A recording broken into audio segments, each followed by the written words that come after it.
Hi friends, ఇదేంటంటే వరలక్ష్మి రోజు morning అండి. ఇంకా ఇంట్లో పనులన్నీ అయిపోయిన తర్వాత ప్రసాదాలు చేయడం స్టార్ట్ చేసిన.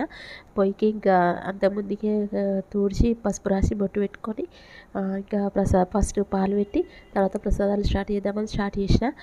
మినపప్పు అంటే ఉప్పు కారం అవేం లేకుండా అంటే చప్పడి వడలేయాలని చెప్పడంతో మినపప్పు వడలేసిన. కొన్ని ఒక పావు కిలో పప్పు అనుకుంటా, అంతే అమ్మవారి మందము. ఇంకా తర్వాత పెసరపప్పు వడలు మా అందరికీ ఇంకా అమ్మవారికి పెట్టి మళ్ళీ తినవచ్చు అంటే ఒక్కటి ఏదైనా సపరేట్ ఐటెం ఉండాలన్నట్టుగా చేసిన. ఇంకా తర్వాత వడలు అయిపోయిన తర్వాత మళ్ళీ బెల్లపన్నం వండిన, తర్వాత సేమియా పాయసం చేసిన. ఇంకా తర్వాత ఇవన్నీ పక్కకు పెట్టేసి తర్వాత పులిహోరకి మన చింతపండు ఉడకబెట్టి మళ్ళీ రైస్ కుక్కర్లో రైస్ పెట్టేసిన.